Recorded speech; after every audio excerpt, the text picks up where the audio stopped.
Meet Honoka, an average high school kid who knows that he won't ever get a girlfriend in his life because he's not cool, rich or smart, but one day his life takes a complete turn when he gets introduced to the power of magic and monsters. Through the hottest girl in his school turns out knowing the principal can get you more than just an admission. Apparently he gets to date her daughter Ayaka as well. Hanako's only quirk is that he rides the same bus as Ayaka and that his seat is next to her in the classroom. Despite sitting right next to her, they have never spoken to each other and it looks like they live in completely different worlds, with everyone flocking around her like some hungry ducks while he is almost transparent. One day he accidentally drops his eraser and Ayaka picks it up for him, and we all know what that means for Ayaka's fan club members. They pull him out of his class and push him on the ground and then start beating him like the face he has and tell him to never make the princess do anything for him again. After getting the floor wiped with his ass, he goes to the teacher's office to help them as he is on day duty, but then some girl walks up to him and takes the papers from his hand. Oh, looks like they're starting to have a date, but no, she's just a member of Ayaka's slaves and she wants to keep Honoka away from her because Ayaka is on day duty as well. His school days usually end up being the side character in Ayaka's story. One day after classes, he walks down to take the trash out and wonders what his life is all about. Just then he notices an obviously evil-looking bunny toy in the trash can and picks it out to see a note on toy's belly that reads, "Today's weather will be clean but some school buildings may fall." He wonders what kind of fourth grader joke that is, but suddenly, a massive shadow starts appearing on the floor and he looks up to notice the clock tower from the school building falling over him. He wonders if he will get into some world with beautiful girls as a hero and sadly notes how he never got into hold hands with a girl in this life. The building crashes on top of him and he thinks that he is already dead, perhaps that's what he thinks. But when he opens his eyes, he's in the arms of none other than Ayaka herself and looks at her wearing some witch cosplay uniform. He starts panicking like the asshole he is, but Ayaka tells him to stop moving or else he will fall down. He wonders what she is talking about and looks down to see that they are standing in midair over a broom. In the distance, a cat-eared girl looks at them and wonders if Ayaka is a workshop witch and then snaps her fingers, ordering two big armored rabbit toy soldiers to attack them. Ayaka tosses Honoka in the air and then jumps back to dodge their attack and then burns them down with a fire spell before landing on her feet and catching Honoka like a princess and giving him a close-up shot of heaven. That was easy. The rabbit toy soldiers get up and charge straight forward for them with their swords, but Ayaka shoots them with some fireballs and then engages them in close combat with her broom and spell. She tells Honoka to stay close to her, but he decides to do exactly the opposite like an idiot. He then turns around to see a cat-eared girl waving at him from behind the building and telling him to come over here in safety. He thinks that she must be Ayaka's friend and he starts running towards her only to find himself surrounded by an army of rabbit toy soldiers who immediately grab him by his arms and make him get on his knees. One of the soldiers walks up to him with an axe and they all prepare to turn him into a nearly headless protagonist. He wonders if all of this is a dream, but then Ayaka jumps in by setting all the soldiers on fire and saves him like the fucking protagonist she should have been. Honoka still thinks that this is all a dream and starts shooting his shots by saying that she looks beautiful even in his dreams and that there is no way she would bother giving him even a second of his time, much like save him like some lovers in the anime series. She then tells him that it's her mission and that he must be confused, but he has nothing to worry about because she will protect him no matter what. He asks why and she says because he is her princess. Honoka wonders about the same thing and starts questioning his gender, but then Ayaka reminds him that their time is different from Earth and there are still only two genders right now. She then tells him to just let her protect him, but he notices some of her hair set on fire and wonders if he is the reason she was hurt. He asked her why she covered for her and that it was his fault for being dumb and getting tricked even after she pained him to stay close to her. He says that it is all his fault that her hair got burned and that it is a gift from God, but then stops talking and realizes that in reality he's a pervert and is getting to get attached with Ayaka. Then he notices one of the toy soldiers getting up to attack her from behind and he immediately runs in front of her and takes the hit himself. He thinks he would look cool like him and say that his body moved on its own, but fall unconscious before he can even say his line. Ayaka walks up to him and gives him a soft hug.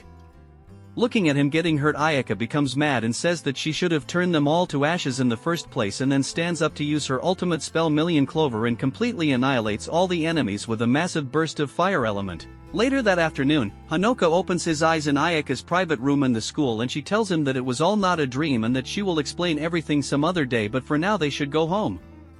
They walk back home together and Ayaka explains that for now the only thing he should know is that it is her duty to protect him because he is her master. He wonders what she means by that but then simply walks beside her and they don't talk after that for some time. A few days later everything looks fine and back to normal, but this time instead of being a background character he starts earning the jealousy and hatred of others when Ayaka decides to sit beside him on the morning bus to school.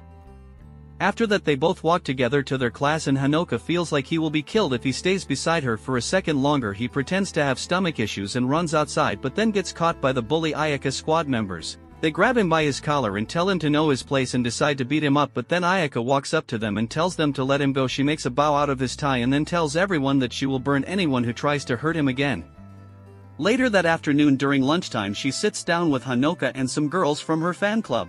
She feeds him with her own hands and says that she made it herself. Honoka feels happy being treated like this but can't help feeling unwelcomed by the 20 other girls sitting around him. He thinks that he's just ruining all their fun and stands up and says that he will go away and eat alone before running away. Hearing this Ayaka becomes mad and sets everyone's lunch on fire while looking down. On the other hand Honoka feels sad for being rude to her and walks around the courtyard where the building fell over him. He notes that everything is back to normal and nothing looks damaged at all. Just then he turns around to see the cat-eared girl standing beside him. She tells him that the falling building thing was all an illusion and then says that she has finally confirmed that he is a powerless dumbass to come to her without noticing anything. She walks up to him while changing into her witch gear and introduces herself as Kuraishi Tanpopo of the Tower Witches. She says that she is there to kidnap his dumb ass and then calls out her soldiers, but then Ayaka arrives in the middle and takes Honoka with herself.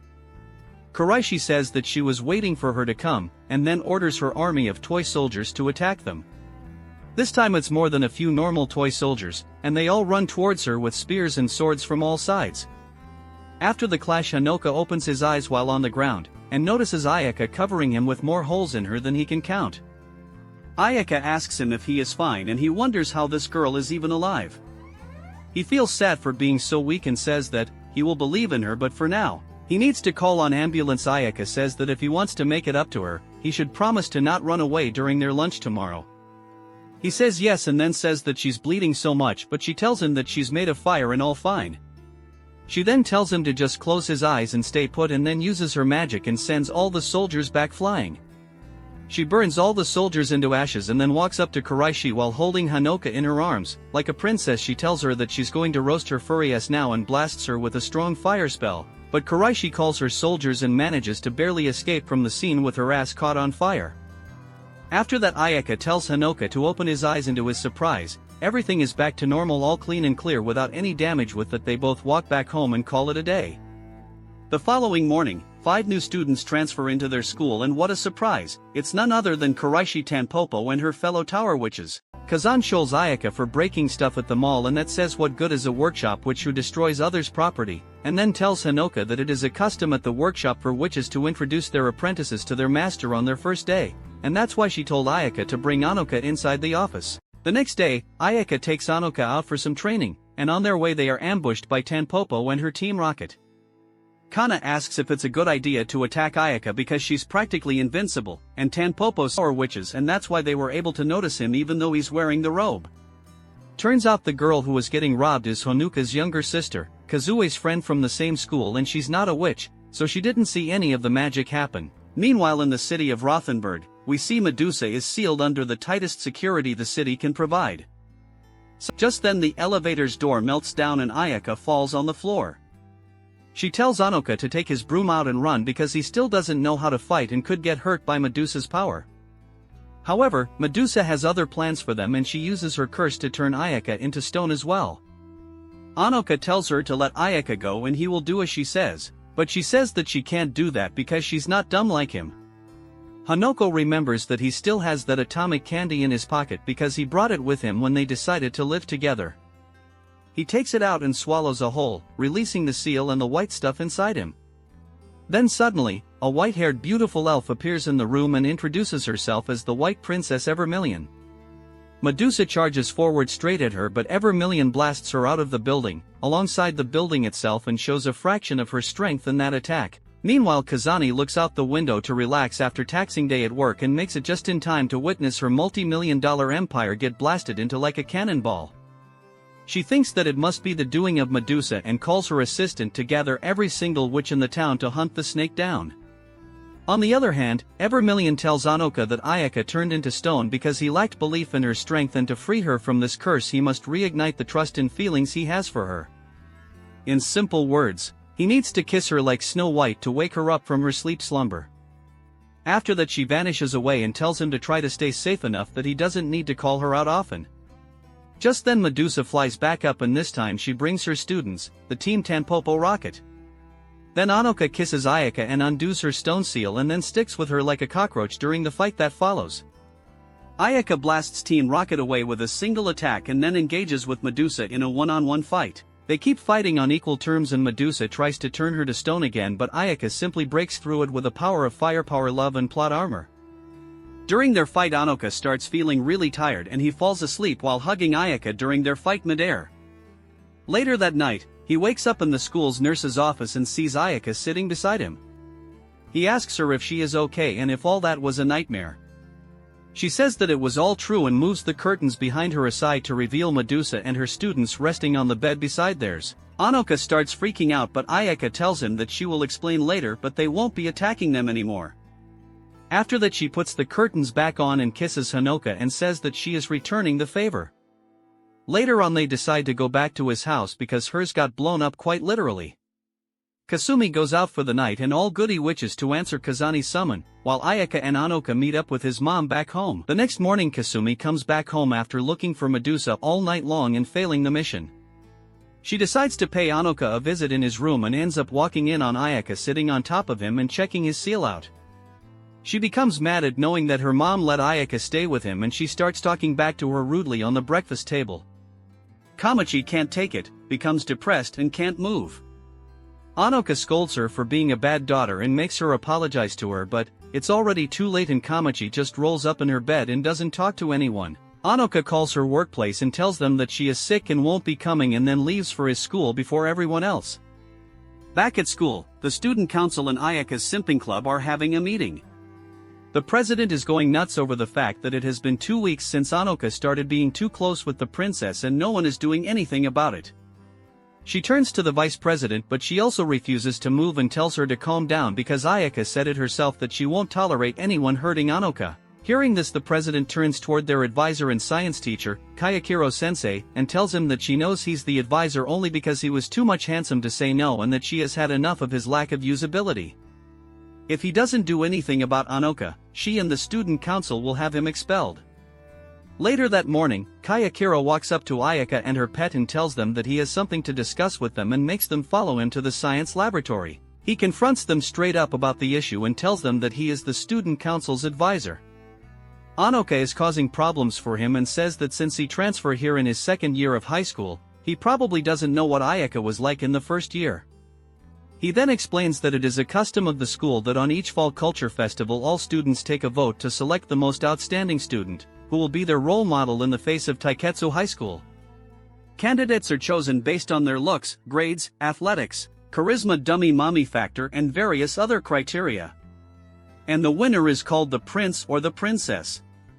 He then says that the problem is that when some weird rumors start spreading about this student, things become complicated, especially when a boy is involved. Honoka tries to defend her reputation, but Kayakiro says that it doesn't matter what their real relationship is because she doesn't belong to him. She belongs to the school, so he'll be kind enough to stay away from her. Honoka starts thinking about this situation sadly and Ayaka tells him to stop looking so sad. She says that this tradition takes root from a legend that says long ago an angel came down from the heavens and took classes with normal people, and so being the princess puts her in high position. Kayakiro confirms this and says that the hierarchy goes something like the headmistress, the princess, student council, teachers, and regular students. Being the daughter of the headmistress herself, Ayaka already has two of the top authoritative roles and no one has the right to dictate what she can and cannot do. But the problem with that is that he will get fired by the student council, and Ayaka says that she has a plan and they just need to speed it up. Kayakiro says that he is relieved to hear that she has something in mind and then says that now they will move on to the real problem he called them. Therefore, he takes out a magical tool and teleports Honoka and himself into a different dimension. Using it, he tells him to not worry and then takes out a little orb similar to the magical candy that Crenoir gave him. He tells him that this is a lesser copy and the real one must have felt bad when going down his throat. Honoka wonders how he knows about the candy and everything because he hasn't told anyone about it besides Ayaka. Kayakiro explains that they are here because Honoka used one of these candies to summon the white princess which is sealed within him. He explains that there are 5 seals in total, one of them has already been broken due to that, and he suspects that the headmistress will soon be his enemy. He says that the workshop headquarters entrusted him to her because she is an exceptionally strong witch. It is thanks to her that he has been able to live freely, but that was under the condition that the 5 seals remain untouched. Now one of them has fallen off and soon the other seals will start collapsing one by one as well, and nobody can stop that. The only solution would be to seal Honoka away using headmistress magic, but fortunately right now she is busy dealing with Medusa and doesn't know about the seals. But it's only a matter of time before she finds out about them, alongside the fact that they are hiding Medusa as well. He then says that he only wants to help him, and if it weren't for the princess he would have been his guardian, and offers him to ditch the bitch and come with him. Honoka doesn't even bother giving it a thought, and just then Ayaka breaks through the dimensional barrier and stabs Kayakiro into the ground and takes Honoka out of there. After that, Ayaka takes Honoka to the speaker room and makes him make an announcement for all students to gather at the gymnasium. Once everyone is there, she walks up on the stage and for the first time in the history of her knowledge shows some interest in the school's politics. She gives a bright speech about how she cares about the future of the school and says that she is hereby stripping the student council president of their position and appointing Honoka as her hand-picked candidate for the new president. She then takes the role of the vice president herself and makes the previous vice president as vice president. Later on, Honoka gives an introductory speech to the student council committee and says that he knows that no one likes him right now, and he will take his time to prove his worth and make them all accepted by heart. Meanwhile, Kasumi is letting her anger on Ayaka's domination over her brother complex, and she decides to take him back by force. She prepares an elaborate trap and follows them after school, when they both walk into a toy shop and Honoka walks out alone for a breather. She immediately kidnaps him using her bear and throws a car at Ayaka and puts her to sleep with some injections. She then makes the bear equip the airplane mode that she created by dismantling half of their house and says that they will run into the woods and live there alone happily, the two of them.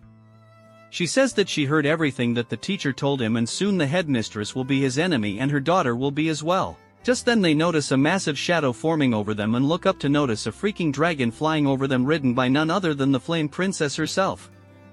Ayaka decides to show them who's the real main character in this anime and starts shooting at them with some fire spells from above. Kasumi tries to dodge the attacks, which ends up destroying half the city, and then eventually crashes into a building and they falls down. Ayaka jumps down and saves them all by catching them and breaking their fall. She then takes them back home and puts them to sleep. Later that night, Honoka wakes up and apologizes to her for his sister's action, but she says that she doesn't mind it as she merely threw a car at her and put her down to sleep with some freaking injections. If anything, she admires her for being such a protective sister, and then asks him if she should try acting like her little sister as well. Honoka says if anything, she would be his elder sister, and then they both play around with it for the whole night. Eventually Ayaka becomes bored with it and falls asleep, and Honoka lets her rest in his bed. He then looks at their bags and notices that the toys he bought for her and Kasumi got torn in their fight yesterday, and becomes sad about it. Meanwhile, Kamachi hears a call on her phone from Kasni saying she is coming over to talk to Ayaka and her son. The next morning Kazani comes over and goes out with Kamachi and Kasumi to do some shopping. Ayaka wakes up early to prepare breakfast for Honoka and herself. Honoka wakes up to see her in the kitchen. He wonders how beautiful she looks and thinking that she really acting like his older sister, then sits down and enjoys the breakfast with her. In the background, we see Tanpopo and her gang who are staying at their house alongside Medusa trying to capture Honoka. They talk to Medusa about why they are being so obedient towards the princess, and she says that they lost the battle fair and square, and as per the rules it's only fair for them to obey the winner. Besides that, as long as their goals align, she does not need to make a move before the right time. But if they still want to try their hands at it, they are welcome to capture Honoka when Ayaka is not around. After hearing this, they all walk upstairs outside Honoka's room and wait for Ayaka to leave his side, so they can kidnap him. But to their surprise, the princess doesn't sleep a wink and stays by his side all night long, and then goes out to prepare the breakfast. It looks like she doesn't need as much sleep as a normal human being either, and this is another freaking fact about her. Back in the living room, Honoka and Ayaka talk about Kazani and his mom and then go out together to the laundry because it starts raining. Just then Kazani and the others also come back and Ayaka goes out to greet them. Honoka goes to the bathroom to dry himself off and then gets inside the bathroom only to find Mei and the other girls walking out and capturing him for being a pervert. They end up walking out in the main hall and everyone looks at them. Kazani puts Kamashi and Kasumi to sleep and then tells Ayaka that they are going to capture them and make them reveal Medusa's whereabouts. They both summon their brooms, but instead of moving forward Ayaka turns around and clashes against her mother, and says that she can't let her capture them. Kazani tells Honoka to tell her to stop this selfish behavior and that she can't let her be like this anymore. Honoka thinks back on Kayashiro's words and realizes that she was really hiding Medusa and the others from her mother, and decides to believe in her and tells her that they can't let themselves be captured. Ayaka rogers that and calls out to Medusa and tells her that they will go along with their agreement right now. Medusa gladly accepts and comes out in the open and bites her, causing them both to fuse. Honoka falls unconscious for a bit and sees a vision that explains what happened between them back when Medusa attacked them at Ayaka's house. They formed a contract so Ayaka can gain power to fight her mother and Medusa will gain a new successor to transfer her powers into the form of the princess herself. With this agreement in place, Ayaka promised to shelter Medusa and her students from her mother, until the right time. Turns out Kazani still doesn't realize why Medusa combined with Ayaka and blurts out some nonsense. Medusa makes fun of her, and then they both start fighting with Kazani starting off with a strike from her broom. Ayaka blocks the attack and then uses her eyes to turn her to stone, but Kazani grabs her by the collar and pushes her to the ground. Despite all that, Ayaka manages to turn her to a stone statue, and then stands up and starts walking away apologizing to her. But then she gets kicked on her but from behind as Kasni breaks through the stone seal through sheer willpower, and grabs her by the collar. Once again, she then tells her if she thinks it is all it will take to bring her down and asks her it's not strange that she is out of breath after taking just one hit in the back. She then explains that it is because her invincibility with Evermillion has been undone because she hates impurity, and by combining with Medusa, she has made herself much weaker. She then tells her to prepare for a beatdown, but Honoka uses his power to shift places with her, and ends up taking the punch himself. Sometime later, he wakes up tight inside a prison cell alongside Ayaka. She tries to burn the metal bars away but it proves useless. She explains that they are inside one of her mother's punishment chambers and her fusion with Medusa has already been undone. This is the worst case scenario as Medusa would be getting interrogated right now and their secret would be out in the open. She then reveals that her mother once told her that no matter what happens, even if she dies, she must not let Anoka's seals get broken because as long as the seals were there she would guarantee their protection at the school. But now that they are gone they have lost that and Honoka has become a threat. She then says that the only way out of this is that they defeat her mother. She explains that she is really sportsmanlike and if they defeat her, she would surely join their side. Honoka remembers how they both got their asses beaten by her and wonders how they're going to do that exactly, but Ayaka says that there's a way out and it involves Anoka's own power. Meanwhile back at the school, Kazan is enjoying playing board game with Crenoir and she asks her about Medusa. Kazan says that she was excited about torturing the snake lady, but then some witches from the Rothenberg workshop came and asked for her custody with official orders from the headquarters. At first, she asked to just give 2 hours, so she can torture Medusa but ends up giving up on her. While she drinks her tea angrily thinking about all the fun she could have had with Medusa, her school building explodes and she looks down to see Ayaka and Honoka standing on top of the rubble outside their prison. She flies out and tells Ayaka just how many times she has told her to stop destroying buildings, but Ayaka replies by pointing her sword at her and saying that she will defeat her. Kazan asks why she has to fight her and tells her to wear her uniform and get her stupid ass down from there. She scolds them both for breaking out of their prison and tells them to go home for today, and that they will have to help her clean all this mess the next day. Ayaka and Honoka walk back home and realize that Kazan didn't find out about the seals after all, and decide that all's well if it ends well. That night Honoka and Ayaka sleep together and don't worry, nothing happens between them. Due to being close to her, Honoka has a strange dream that shows him memories of Ayaka's past from the time when Kazan hired the daughters of 2 witches to become friends. His stats were getting max out and has given a chance to date Princess Ayaka in Boracay, Philippines, wearing just swimsuit on the beach. A few days later Ayaka takes Honoka on top of a very tall building, and says that she will finally train him to fight with his magic. Honoka asks why the change of hearts because before, she refused to teach him as it can be really dangerous. Ayaka says that she knows that he has been training in secret and that he is keeping secrets from her, and she doesn't like that. After that, she summons a fire familiar and tells him to use his magic to fight against it. The familiar shoots a fire breath and makes Honoka fall back on his ass. Ayaka tells him to use his magic to summon his own familiar, but like anyone else he looks at her with that what the hell look, and asks her how? The familiar starts attacking him and he ends up injuring his elbow. Ayaka immediately stops everything and rushes to his side and asks if he is fine. Honoka stands up and pushes her back and tells her that he needs her to be a tough teacher, so he can learn properly.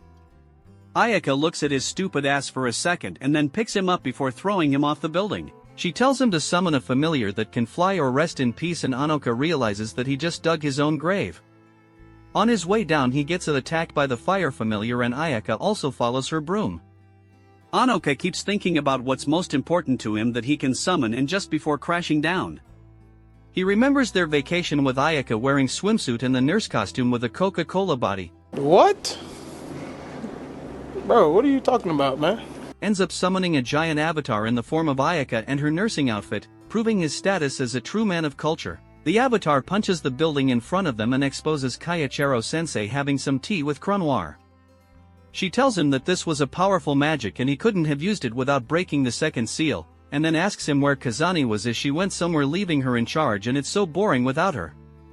Meanwhile, Honoka falls asleep after using so much magic and Ayaka takes him back home. On the other hand, Kazani is investigating an ancient exploding ruin in an underground tunnel and gets approached by Rinin, who tells her that Toko told her about her location. She asks her what she was doing there, and Rinin says that some witch calling herself the messenger of the tower came to them, and told them to deliver a message to her saying that she has taken everyone in the city hostage. 1 week later, Ayaka and Honoka go to their school for their exam while Kazani is still out and meets up with the messenger of a tower in person. It turns out to be a witch called Weekend. Kazani says that she knows about the bomb and she knows that she is there to negotiate with her to get custody of Honoka. Weekend looks at her and says that while she's right about her wanting Honoka and his powers, she's not there to negotiate. She then starts explaining that normally if a witch were to attack some other witch, it would be a straight-up battle, but if they were to try and attack a normal civilian they won't be able to kill them.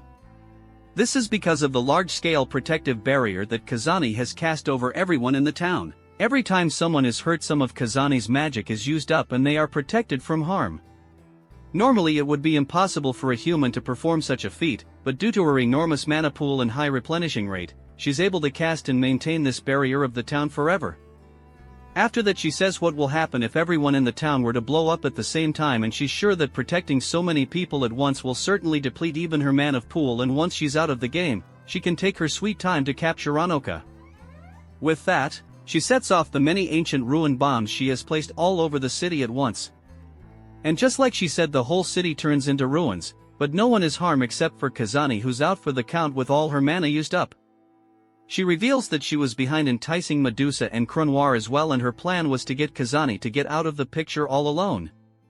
She then makes her companions take her away and locks her up in a cell, and says that it would take at least a week for her to gain all her mana back, which is enough time for her to play with her students. Meanwhile, back at the school, Ayaka notices the explosions go off and grabs Honoka and runs to the underground workshop for the witches. Down there they see Kasumi, who rushes to her brother and hugs him, and they are greeted by Toko, Rinin, and a couple of other witches tasked with the protection of the school, including their leader Natsumi and Itori. Honoka asked them about what was going on and they say that they will explain it briefly in on and that, but then Natsum takes out a gun and uses cowgirl gun-style sleeping bullets and puts Ayaka to sleep by shooting Honoka. Kasumi tries to defend them, but Rinin knocks her out with a single hit and then tells Honoka that they must seal him until they know where Kazani is, and what the enemy wants. He decides to understand the situation for once and follows them to an underground confinement cell alongside Ayaka. While inside he notices the ceiling being too high but open to let some fresh air in. He tries to fly up to it using his broom but can't use his magic for some reason. Just then, Ayaka also wakes up and says that she was careless. And all this must mean that her mother was defeated. Just then, a toy walks up to the ceiling and falls down from the open roof and projects a hologram showing Weekend, who says that she finally found him, and that she will be on her way to get her new pet, Honoka. After looking at her face, Ayaka destroys the toy, making an explosion that breaks the wall behind them. She says that they will escape and defeat her and that for now they can't use any magic because of the city being in ruins. After that, they take a 2-hour-long staircase out of there to a mountain outside of the town. After coming out from the tunnel they are welcomed by a dreadful scenery of the whole town destroyed and caught on fire. Looking at that, Honoka loses his mind and starts panicking and blaming himself for all this destruction. He says that his mom and everyone was at home and now they are all dead because the enemy wanted to capture him. Meanwhile, Ayaka stands there unfazed and tells him to own it and that no one is dead. She starts explaining that it is an old custom that when a workshop is established, the head of the workshop forms a contract with the heart of the city. By doing so, a strong barrier is cast over all non-witches, and when a situation happens where normal people would get hurt, the city uses up the magic of the contractor and protects them. In essence, the city uses the magic of the workshop witches to repair itself from any damage caused by magic, and because the city is in ruins right now and the contractor is missing, no workshop witch would be able to use any magic until a new contract is formed. That's why for their first goal they will go to the center of the city and make him the new contractor so the workshop witches can fight back. On the other hand, Natsumi and the others assess the situation and put all the information together. All the civilians have been evacuated and put to sleep in a safe location. While the headmistress is in the enemy hands, no workshop witch is able to use any magic because the city is in ruins and it will take at least a few more days until any form of help arrives from the headquarters. Besides that, lots of workshop witches are also missing after the explosions. Just then one of the missing workshop witches runs inside and reveals herself to be strapped with time bombs. She says that Weekend has captured a bunch of them, and is using them as negotiation to make them give up Honoka, giving them half an hour to fulfill her demands or else they will all go kaboom. Holy Jesus. What is that? What the f*** is that? Meanwhile, Kasumi teams up with Tanpopo and her gang to keep watching over Weekend, who is standing on the school grounds with a bunch of workshop witches strapped with time bombs around her. Tanpopo asks Kasumi what she wants them to do, and she says that right now they are the only witches who can use magic and she will make sure that they earn their keep for staying in her house. Back in the tunnel to the heart of the city, Ayaka and Honoka keep walking forward and are approached by one of Weekend's companions called Gibraltar. She uses her magic to form a stone golem and then pounds them both into the ground with her massive rock arms. She grabs Ayaka up and proceeds to deliver the finishing blow. But Ayaka jumps up instead and simply kicks her in her face. Gibraltar thinks that a normal kick can't break through her rock armor, but turns out Ayaka is op regardless of her magic, and her mother made her train in martial arts as well. She utterly destroys Gibraltar and her dumbass, and they continue walking forward. Back at the underground workshop, Natsumi tries to defuse the bombs manually, but then only 18 minutes are left and they decide to face Weekend head-on. At the same time, Crenoir wakes up in her room and finds the whole town turned to a crisp. She asks her partner about all this and he explains that it is the doing of the witch called Weekend who fed them the information about Honoka. She says that it means she has defeated Kazani and there's no way she would let someone strong enough to defeat her go away like that without a fight. Meanwhile, Natsumi and the others walk up to Weekend and tell her to give up, but she says that in less than 12 minutes they will all die anyway, so they should hand over Honoka if they want to live a little longer. She says that she's actually pretty weak, but even if they defeat her they won't be able to stop the bombs. Hearing this, Kasumi wonders if she is just a negotiator and the real contractor of the bombs is someone else.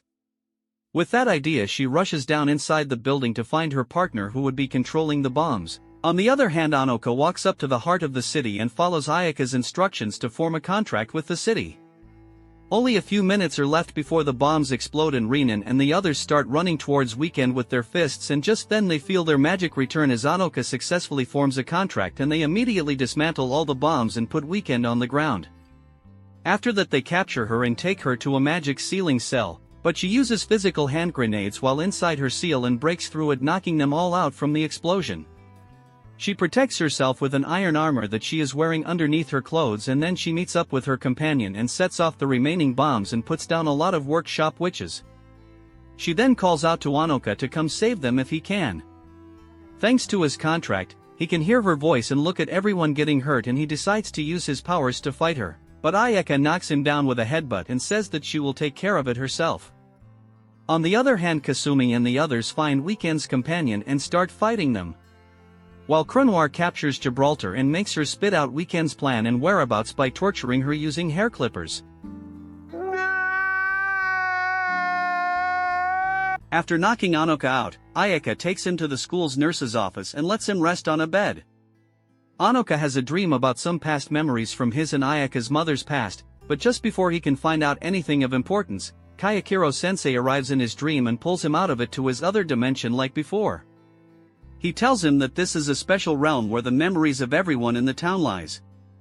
As the new contractor of the city, instead of heeding dreams of his own, he came here instead. After that, he takes him down an elevator and explains that in times of crisis this is where they evacuate all the non-witch civilians of the city, and they are all stored as stars in the sky of this realm. Once the town is restored back to normal, they will release them after erasing and editing their memories so they don't remember anything about this incident. Honoka asks about the memory erasing thing, and he reveals that as a member of the Mikage family, it is his job to erase and edit the memories of everyone in this town so they can keep their existence a secret. Meanwhile, Kasumi is fighting Weekin's partner, who has a copy magic which allows her to copy the magic of her opponents. With that, their battle becomes another episode of the Elbaf Giants, with Kazumi's pink bear giant versus his black bear giant. They have an intense duel and smash each other's heads like some crazy monsters, but it looks like Kasumi has the upper hand. After that, they both stand back up and continue their fighting and end up destroying a piece of the school building with Tanpopo and the others inside. Kasumi uses her bear to save one of them, but this gives the enemy a chance to knock her back and it looks like they will win, but then Medusa arrives in her hot human body and turns the enemy into stone. After that, she grabs her students and says that she will have to punish them for not being able to finish such a weak opponent, and then runs away with them while being chased by the Rothenberg witches. Back at the nurse's office, Atori walks in and asks Ayaka about Honoka's status. She tells her that he has a high fever and it's because she forced him to use his magic to form a contract with the town. Atori tells her that she completed her mission as asked and gives her information about Cronoir hunting down tower witches in the city, and then tells her that it's not her job to worry about Honoka. Ayaka thanks her and asks her to stay beside Honoka while she is out to defeat Weekend and put an end to all this madness. She then asked for her sword and flies off to the church where Weekend is waiting for her. After that, she immediately jumps forward and tries to attack her, but gets pushed back by an explosion midair. She explains that unlike her and Kazani, she doesn't have some absurd hack or overpowered abilities in her arsenal. That's why she took years to prepare all the bombs and place them all over the city so she could take them on anywhere anytime, and that the whole place was rigged with bombs and she doesn't stand a chance against her. After that, they continue fighting and Weekend explodes the ceiling and makes it fall over Ayaka. Ayaka gets hurt but comes out of it anyway with her fire magic activated. They continue fighting each other and Ayaka manages to barely defeat her in close combat, but then gets blasted back to the door with an explosion, and Weekend reveals a bunch of massive mana dolls and uses them to attack her. Back at the Sky Realm, Honoka and Kayakiro are attacked by one of Weekin's companions, and Kayakiro uses his magic to send Honoka back to the real world. Honoka wakes up and asks Satori about Ayaka, but she puts him back to bed due to his high fever. Just then she receives a call from Kayakiro and he tells her that Weekend has planted a massive time bomb inside this realm and they must defeat her to defuse it, otherwise everyone evacuated here will die. Atori decides to help Honoka and takes him to where Ayaka is, and they make it just in time to see Ayaka lying on the floor defeated. Honoka takes her in his arms and tells her that there is a bomb that will kill everyone and they must defeat Weekend, and tells her to use his powers. Ayaka does just that and utterly wipes the floor with Weekend face, and quite literally as that. She asks her for the switch to the bomb, but Weekend says that it's already and sets off the bomb with everyone dying in front of him. Honoka gets up and tries to use Evermillion's powers once again. Ayaka tries to stop him, but then he feels one.